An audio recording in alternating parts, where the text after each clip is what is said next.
Thanks for your support as a channel member, Jeremy Kasoka. We've been returning Mercedes to their former glory here on this channel. Let's see how I and you got on in Season 3.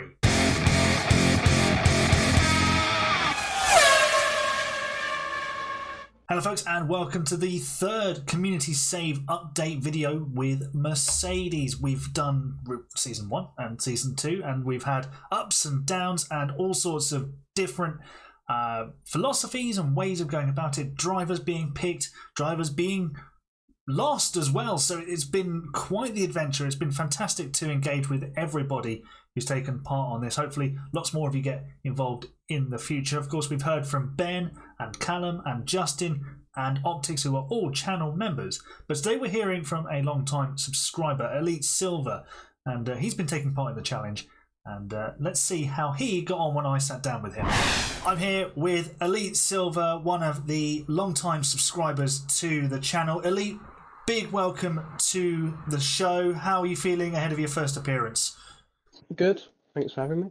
No worries. You are very welcome, and thank you for your support for the channel over the last sort of several months. And obviously we've created a racing league together on F124, the EGRL, alongside Electric Gaming. Just for anyone who doesn't know about that and would like to get involved in some F124 league racing, just talk to us a little bit about that and how people can get involved.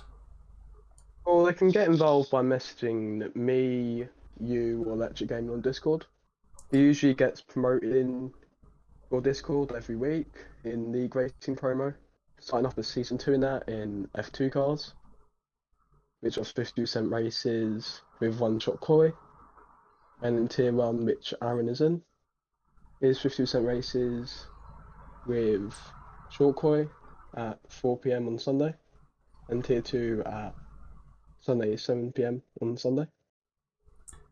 It's a good fun league. I mean, you get some really fast people. We've got some people who we see in the AHGP league, so it's a really good combination of fun and competition. And obviously we're just about to start Season 2, so is there still spaces available if people want to join? For Tier 2 there is. Tier 1, I think there's only a space, but they can just reserve if they can't do Tier 2. Yeah, of course. Tier 1. Yeah, always reserve spaces available, and we regularly need people to fill in. So yeah, if you want to get in on the action, give myself, Elite, or Electric Gaming a message on Discord, and we can get you sorted out. Now, of course, we're not just here to talk about league racing. We're here to discuss the third and final season of the Mercedes Community Save. But first of all, Elite, we've had your save mentioned in the previous two videos, but let's hear from the horse's mouth, so to speak. How have you found well, give us a brief summary of your first two seasons. Oh, my first season actually went better than expected. I was expecting to only get P3 in Constructors, and somehow ended up winning it. Nice. By sort of sacrificing next season. And following the Nero Bex guide that I gave to Cam, which he gave to you. And obviously sacrificing Season 2, how did that work out in the end? Oh, it did not end up well. It was a bit of a mistake. I had to P2, they wouldn't catch me. They somehow ended up catching me quicker than I expected, and didn't help. When I loaded into Season 2, I had the worst straight line speed, so I spent pretty much the whole season fixing that. And made it that I only got P2 in Constructors in the end. I suppose that's fixing it to a degree, but obviously if you've come off the back of a championship year the year before, then anything other than retaining the championship is disappointment. But yeah, talk to us then about Season 3, and first of all start by telling us who your driver lineup was for Season 3. For Season 3, my driver lineup was Russell and Piastri. I originally was going to keep Leclerc, but throughout the second half of the season, him and Russell just kept crashing into each other the whole time, making it that I'm about to add, if they didn't crash into each other, we would have actually won the Constructors. there's an irony in that, isn't there? And Oscar Piastri was probably the best driver available at the time, besides Verstappen.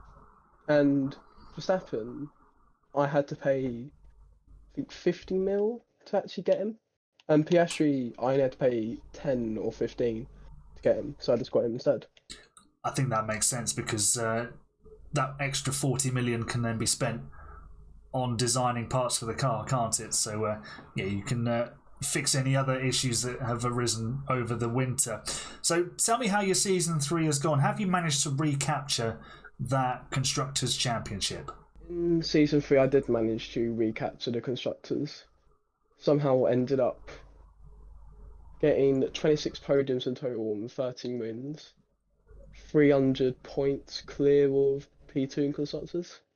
Nice work. That's a lot of podiums and 13 wins in 24 races. That's more than 50%. So that's still pretty good going. Who was your closest competitors? Because obviously season 3 is the rule change year, the 2026 regulation change. I guess did that throw up a few interesting sort of surprises in terms of teams that were competitive? It did have a few surprises. I was expecting RB to actually not be fighting for P3 in Constructors with RB and Aston Martin, and Albon actually winning the race and Hulkenberg getting 3 podiums. We love a Hulkenberg podium on this channel. Ferrari, I was not actually expecting to end up only getting P9 in the Constructors, with Lewis getting P13 in the drivers and Sainz getting P17. Ferrari have delivered a 2014 style season, but even worse somehow. They've just produced a dog of a car in your save. That is like 80, no, not 80, 70-ish points clear of P9. About to get, no, not clear, to 70 points off P9 wow. in the end. So Sava has basically stayed the same as it is in real life in my save. Some things never change. Sauber's one of those things, even though they do become Audi at that point technically. But I think we might see them struggle in reality as well. Audi are probably not going to be able to come in and overhaul that team the way that they thought they might be able to when they first bought the team. But that's different. That's a different story. It sort of seems realistic to what's happened in my save with what's happened to Sauber. Yeah, absolutely. As they're not going to go in, end up winning the Constructors straight away. Yeah, absolutely. Or even fighting for points. Yeah, I think they're gonna struggle in 2026. But talk to me about some of the standout races of season 3. Obviously 13 victories, so there's a few of those to choose from, but sometimes we can have races where we don't win the race, but actually we feel like we've done a very good job. Looking in my camera roll, as I've had a separate thing for the community save to actually see. Well, in China, I somehow managed to one stop hard medium. Nice. And ended up getting P2 and P1 in the race. Is that using the lowest fuel then light tyres strategy? Yep. It's so overpowered, isn't it? It's actually ridiculously strong. Bahrain was another good result as well.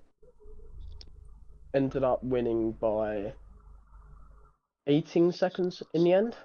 That's pretty good. By one stopping soft to medium on light tyres. Yes. Absolutely, it's the way to go now. Take all the fuel out and don't abuse the tyres. There was some unexpected results in a bad way as well. We had like Austria, we only got P8 and P10, and ended up half a second actually off the leader, which ended up being Fernando Alonso.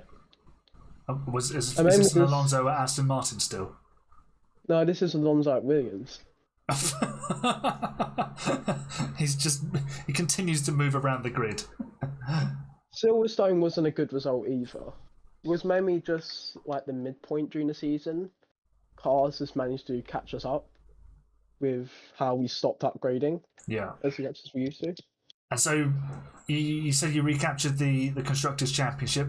Out of your 2 drivers, Piastri and George Russell, which one of those? I'm assuming one of them went on to win the Drivers' Championship. So Piastri ended up Piastri ended up winning it. I didn't originally want him to win it, but because I did a simulator race, etc.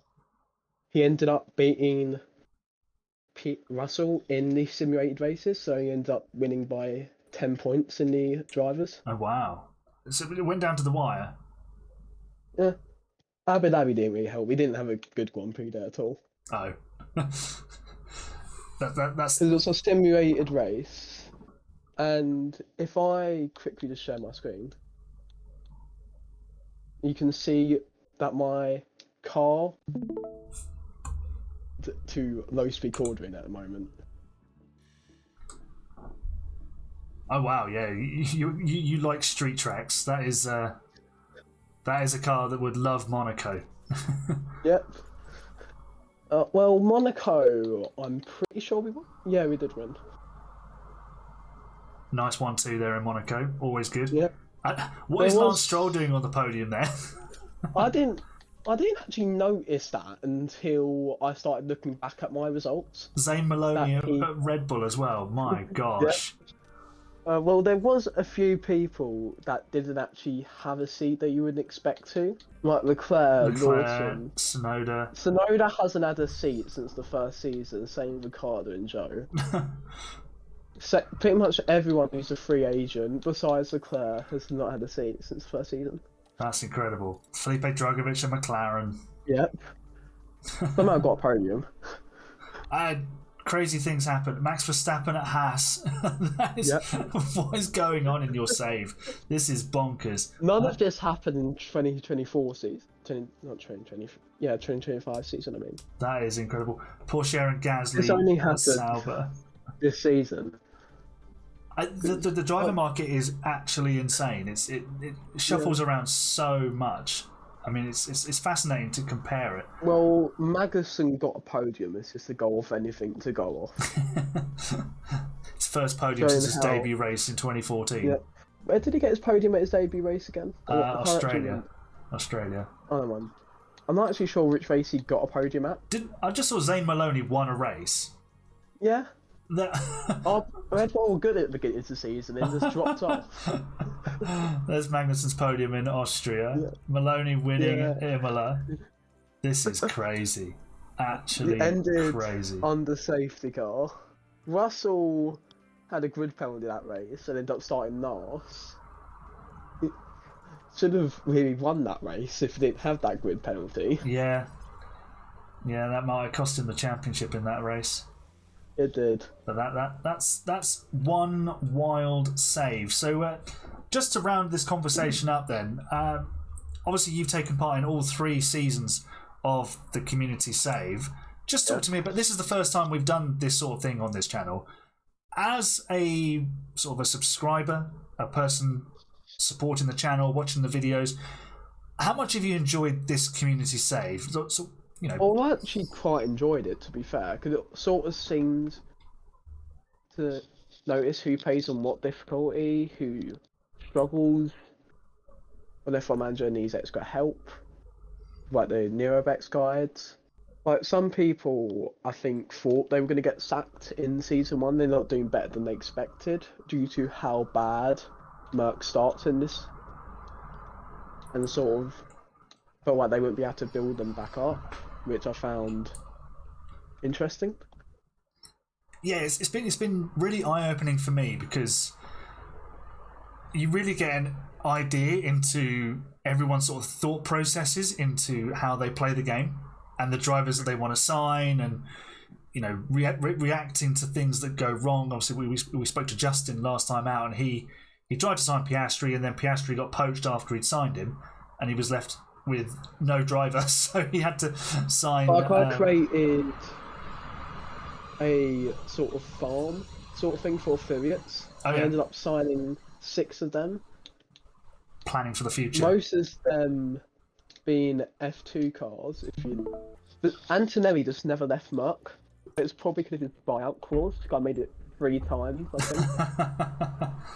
Same with every single person. I just made it so expensive that hang on. I'm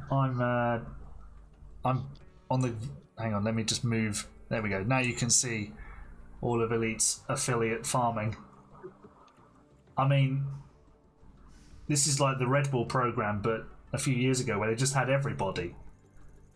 Yep. You've got everybody in there, and Fred Vessi's still there as well. That's incredible. Yeah, I've not used Fred Vessi in a single practice session. Poor Fred, he's just sitting there doing all the media stuff. Yeah, he's been one that turned me to what upgrade, doing what upgrades. Excellent. Well, thank you so much for sharing that. And obviously, I'm so glad to hear that you've enjoyed taking part in the community save. We will be doing another one of these, hopefully 2 more of these, through the game cycle before hopefully we get an F1 Manager 2025. So, Elite Silver, thank you so much for giving up your time to talk us through your save. And yeah, hopefully you enjoy the next community save. And well done on the 2 championships that you've just won. So a big well done to Elite Silver, and obviously thank you very much to him for not only participating but for giving up his time to chat to me about his adventure in the game. And as you can see, we are now in F1 Manager 24. We are in the facilities section with Mercedes, and I'm going to show you how I got on. So let's get straight into it. We won the Constructors' Championship, 812 points, beating McLaren and RB. And I'll show you why RB is so far up the order in a minute. Also, Ferrari. What's happened here? What is going on with Ferrari? Have finished bottom of the Constructors' Championship.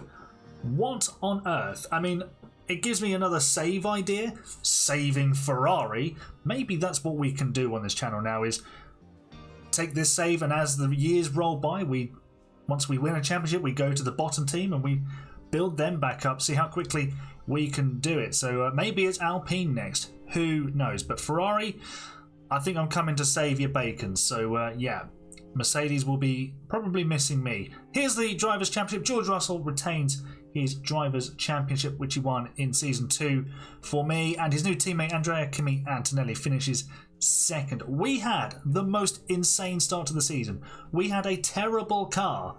This was the stats at the start of January. With the worst car on the grid. With some aggressive upgrades, we went and won the opening race. But the opening race was memorable because here's Q3. Some of you will have seen this in the Discord. It's just bonkers. Verstappen on pole in an RB, Lando Norris in a kick Sauber in the top 10. Just madness, absolute madness. So yeah, I mean, how did we win Bahrain? The one stopper, under fuel, light on your tyres, and it's just so OP. It's absolutely incredible. Some of you will have seen me pull it off with Lewis Hamilton in the Ferrari, in the Lewis at Ferrari save when we won there with Lewis Hamilton.